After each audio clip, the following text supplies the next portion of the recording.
Alright, it's no secret that the balancing of KU has been one of the most weak aspects of the entire game. From the early atrocities of pre-DMCA to the extreme nerfs that took place post-DMCA, regardless of which version of the game you've played, the most and frankly only consistent thing about the game is that the balancing has always been awful. In the post I made, I was clear I would not want to make a KU video until the game's next update. However, quite recently there was a change made to a specific mid-game Kaiju that I just had to talk about, because the new female rebalance is genuinely one of, if not the worst changes I've ever seen made to a Kaiju yet. It has everything you can expect from a rebalance.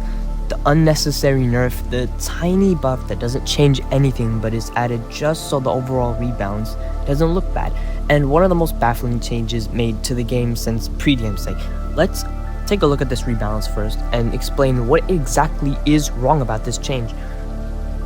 So, to start things off, we have a straight up nerf to both A1 and A2, which are the primary DPS tool for Fae. For further context, prior to this update, Female was not only the most expensive mid-game, it was also severely underperformant prior to this nerf, being too weak to compete with ground Kaiju and too fluffy to fight against flyers, despite having pretty good verticals. Now, the nerfs themselves aren't too major, roughly a 9 to 11% nerf for the A1 and a 10 to 13% damage nerf for the A2. However, in addition to this, we got a cooldown nerf to both abilities, which on paper, the cooldown nerfs in general, they don't look too bad, since you obviously can still chain both melees. The true issue with this nerf is that it limits the DPS to roughly a little over 400 to 450. Which, if you played KU, is just pretty average in face tanking terms, and with a Kaiju that has a base health of 2,850, the actual issue here is with how Female was performing before this change. It just wasn't doing any good at all, and this change simply makes it worse against both ground Kaiju and both flyers.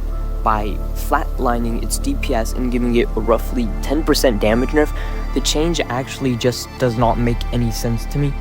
Next, we have the A4 change. This is the only change on this list that actually makes any sense. The A4 hitbox was inconsistent as fuck before this update, and giving it grounding can actually help fix the issue with flyers, as the A4 hitbox buff makes it have better read. That sounds pretty good, right? But here's the issue. Female already has good verticals. You could have made Female good against flyers simply by buffing its health. You didn't have to go out of your way to make these unnecessary changes to help for an issue that really could have been fixed easily. Now, this is the KU rebalance team we're talking about. I don't expect them to really put effort in anything because, well, they never have. They should have cut the corner to solve Female's flying issue, but sure, they got it done. Female has the grounding. What else could you possibly do with it?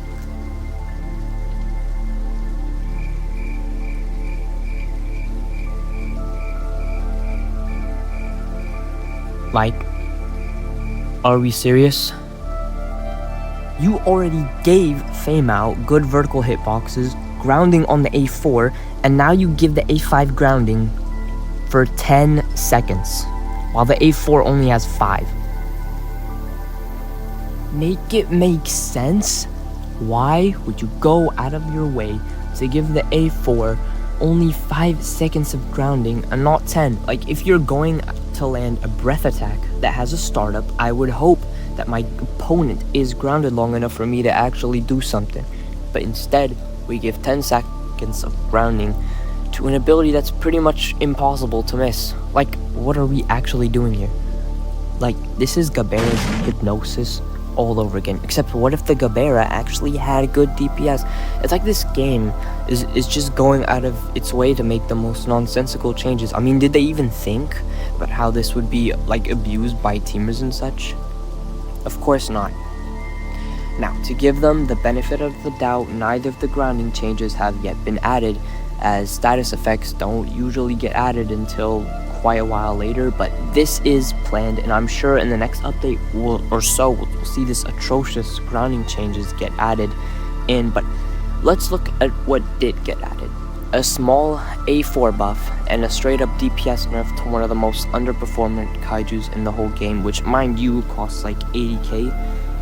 I already have my thoughts on where Female needs to be in terms of balancing. All of the changes they made to A1 and A2 could have been reversed, and let's forget the grounding changes were ever in the writer's room.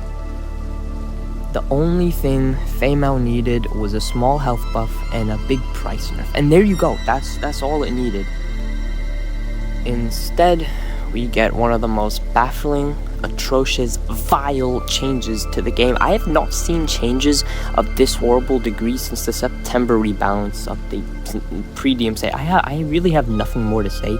Like, KU's rebalancing, it's always been bad, right? It's always been bad. We've rarely gotten good changes, and when we do get good changes, they're ruined weeks or months later by more horrible changes. I'm used to this, alright? I'm used to this, but I didn't think we would get a change in the degree of poor quality of a 2023 rebalance in 2026. And I'm not the only person who thinks this way. Many other KU players have expressed their distaste for the game's bouncing, and many of them don't want to play as a result of these horrific changes. But that is not to say that these changes are the reason why the game is dying. There are several poor decisions made by the developers that have caused more rippling effects to the game's performance, as opposed to just bad balancing changes. And that's why nobody's talking about them, because the game is just so dead.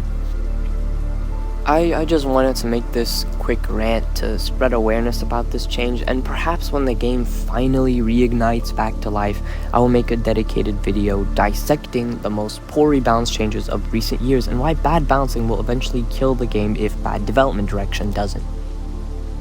Now, I'm not a hater of this game. I've invested a lot of time and money into this game while it was at its highs and while it was at its lows, and I genuinely believe that the developers have a good creative mind when it comes to making some updates. It's baffling changes from some incompetence that hinder the potential that this game could have. Granted, the developers have their own flaws in how they handle the game. It's still inexcusable that the game's bouncing constantly shows signs of being handled by toddlers. This rebalance document is filled with bouncing atrocities, but this one for me was just a major standout, not because it made a kaiju have godlike DPS or poor capabilities, but because it just didn't make any sense. It was so brain dead, so unnecessary, and frankly just a sign that the people running the balancing scape of the game they don't have any idea what they're doing. Anyways, that's really all I have to talk about for today. When KU comes back to life, I'll upload my Sakura guide video, and if the update actually delivers, perhaps I'll make a guide on traits, as those probably look confusing for some newer players. I recently made a community poll asking viewers which video they would like to see once the game finally updates. Be sure to vote on that, and yeah, see ya.